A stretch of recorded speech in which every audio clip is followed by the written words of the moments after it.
Hello and welcome to another Construction Toy Dude review. Today we are looking at this set called Space Station Titan Mission from Blocktech. It consists of 486 pieces which make up 5 models, and there are 5 minifigures included. Now, looking at the illustration, 2 things immediately worry me. One is this figure here does not have a visor on his helmet, whilst this one here has the visor on upside down. It doesn't really inspire confidence. Plus there's this vehicle here. Now what does that remind you of? It is called a Space Crossfighter, but of course we all know it's meant to be an X-Wing. I think Disney would be very cross if they saw this. Right, I'll get this unboxed and have a look at what's inside. There's 8 bags full of parts, not numbered in correspondence to the models they make up, but never mind, that's no big thing. There's also a large fold-out instruction sheet. I've got that upside down, give me 2 seconds. There we are. And that's one side of the instruction sheet. And that's the other. In full colour. Seems pretty self-explanatory there. Right. I'll lay these pieces out and we can talk through them. First task complete. Not much to send a postcard about here. 4 main colours of parts: white, grey and black. Then we have a few red and transparent coloured bricks and tiles, then 2 transparent canopies and 2 transparent panels. A few special moulded pieces. You've got these ones here, which I think are going to be used as engines. Got a tail fin, a radar dish, wheel arches. That's pretty much it for the special parts. The tyres for the buggy, unfortunately solid plastic, no rubber at all. That's a sure sign of a cheap and nasty set if they don't have rubber tyres. I've not mentioned minifigures yet. Well, I will get to that, they just deserve a segment all to themselves. Whether that's a good thing or a bad thing, well, you'll just have to wait and see. The building is finished and I want to first look at the minifigures. They are supplied unbuilt. I'm guessing this is to add to the part count on the front of the box. The torsos are identical, as are the facial expressions. If you have a look at the heads, run out, there we go. See, they are actually shaped and they've got moulded noses and moulded ears. Just zoom in and leave it. There we go, in all its glory. The torsos are also moulded to have a tapering of the sides coming down toward the waist there. Now before I show you the models, I want to show you these terrible minifigures. 5 are included. 4 are here, and that's one standing next to a Lego minifigure. So you can tell straight away Lego beat some hand down. And I have a volunteer to show you the minifigures in more detail. That's the sound of the other figures falling over. If you notice, the arms are in 2 sections. You've got the white section here and then the pink section here. They are jointed halfway along the arm and can be rotated. The only problem is the joint here isn't very secure. Oh, trying to twist the arm and the legs come off. Yeah, these things are all terrible. There we are. Look at that. Isn't that absolute trash? Now we'll try and put the helmet on. Watch closely. Yeah, that's really what you want from a minifigure. A helmet that doesn't fit on, and when it does it squishes. Visor? No. Yeah, still not quite. I think that's the best as we're going to get. Now, when you think of a spacesuit, you think of something which covers all the body to protect against the harsh vacuum. These guys have got bare forearms. They're either hard as nails, superhuman, or idiots. But what about accessories? Surely a set like this must have some accessories for the minifigures. Well, no it doesn't. Not one.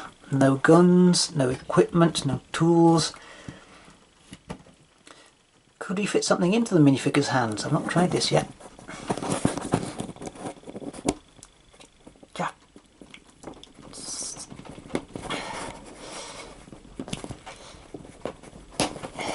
Ah, well, with a lot of effort you can fit something in there, but if he wants to put it down he's got to tear his arm in half.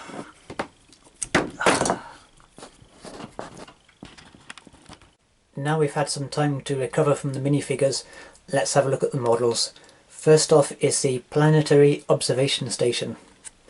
It's a building, 2 stories. On the ground, nothing at all. I guess it could be used for storage or something. On the top there's a wee workstation here, chair, and what's meant to be a computer screen, but no printing on the brick. On the roof there is this receiver dish which can be raised and lowered. Moves quite nicely there, no problems. And there are 2 lights as well, spotlights or searchlights, whatever. They can be tilted. Well, the one on the right here can't be because I've been unable to remove the hand from the minifigure earlier. It's a boring model. Nothing to entertain or amuse, it's just been blandly put together. Now let's see if you can fit a minifigure at that workstation.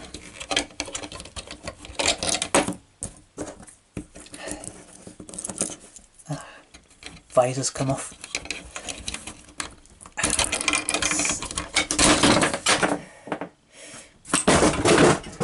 No, you can't. Next we have the Space Boogie. Just a small land vehicle there for going across the planetary surface. This tilting weapon or something on the back, I don't know quite what that's meant to be. Probably a weapon. Oh, there goes my phone. Probably an eBay auction ending. The wheels turn nicely.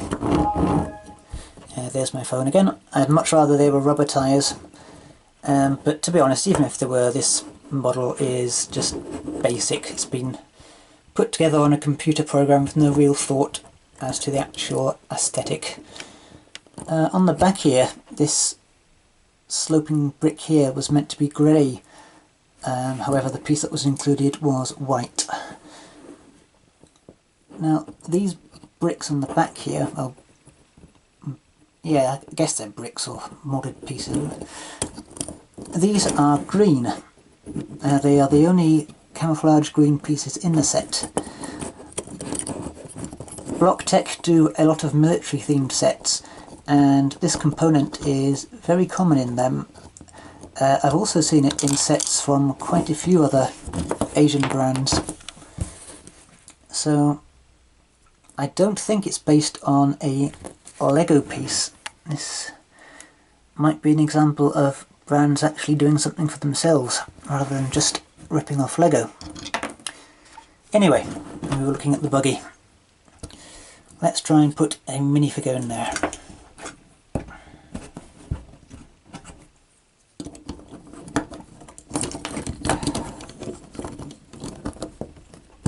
In you get. Come on. Alright, well he's in. And yeah, I think the studs have sort of connected to the legs, so he's in there stably. Hands won't clip onto the handlebars obviously, but yeah, at least that one you can drive around with the figure in. Moving on to the Space Search Crosscraft. That's a mouthful. I guess it's called a Crosscraft because it's got the X-Wing style wings. The main problem with this is the canopy doesn't fit on. If you look at that, the teeth on the brick here, they don't match up with the grooves on the canopy. It's impossible. And even if you could fit it on, the only way to put a minifigure in is to lie them down like they're in a coffin, then put the canopy over them. So yeah, that looks really realistic.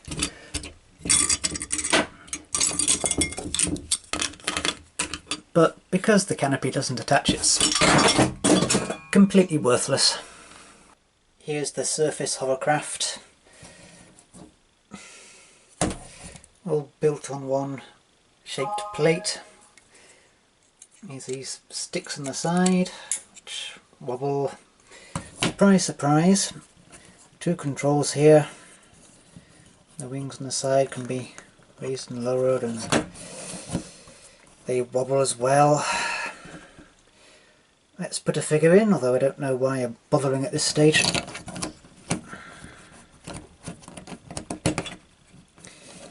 Yep. Doesn't fit in. Two studs there. Flat surface here. Minifigure's legs. Nothing for him to attach to. So yeah, flying along and he falls out. And one of the engines falls off. Wow. Finally we have the main part of the set. The Space Cross Fighter. I'm just going to call it a bastardized X-Wing. Yeah. Ready to tackle the Death Star. Wow. They've taken an iconic science fiction vehicle and just ripped it off. The S-foils, they're flexible, can be put in the attack or flight position. There we go. Apart from the one on the right here, does not stay in position, it flops down. You could say it has performance issues. I've not built any of the Lego X-Wing sets, so I can't say how closely this models them, even. But, yeah, just... it annoys me on so many levels. I'm saying that as a Star Wars fan and as a Lego fan. Right. Canopy can be lifted up. Oh, this figure's lost his visor.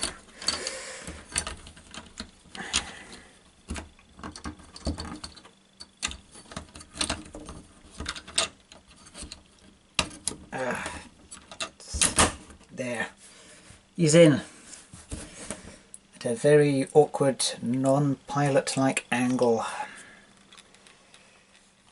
Ugh. Are we done? I think we're done. Let's get to final score so we can put this hideous thing to bed. Design, 2 out of 5.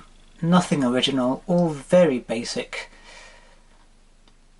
Designs that don't really work. figures that can't be put in vehicles. Space observation station you can't put figures in. And, well, a blatant breach of copyright when it comes to the Space Cross fighter. Quality, 2 out of 5. The bricks fit together pretty well. I mean, certainly better than Best Lock anyway. But the minifigures, oh, geez. No, they're just awful. Buildability, 2 out of 5. As I say, they all fit together well. There's no interest, there's nothing which fires the imagination and makes you really want to get the model together and see it in its finished form. Value for money, oh, what the hell, I'm going to give it 2 out of 5 now. It was priced at $7.99, went to the checkout, it was reduced to, I think, $5.99. Yeah, you get quite a lot of parts for the money, but, you know, you buy crap at any price and it's still a waste of money, whatever you spend on it. Play value, 2 out of 5. You can't play with the minifigures, they're just fall to pieces. You can't play with the minifigures in the vehicles because they either don't fit in right, or they just fall to pieces. Plus there's no accessories for the minifigures, although even if there were, you put them into the minifigure's hands and they take the hand clean off. This gives a final score of 10 out of 25. Well, second lowest score of a review so far. The worst thing about this is you can just see a well-meaning person buying this as a present for a child, thinking, oh, it's a good size set, decent price, wrap this up, give this to Jenny for her Christmas. Jenny opens the wrapping paper, wow, this looks brilliant. She puts it together and oh, look at the smile on her face quickly turn to a frown. These people don't care about what they sell, they just churn it out of a nondescript factory, ship it to the West, and gullible sods like me buy it. Right, I've got to think of what I'm going to do with this set because I don't really want to keep it. I've taken a few parts from the set I'm going to keep. As you can see, not very many. I am going to keep one vehicle, the Space Boogie, kind of like a souvenir. One minifigure, plus the spotlight from the Planetary observation station, permanently in his grasp. The rest of it, well,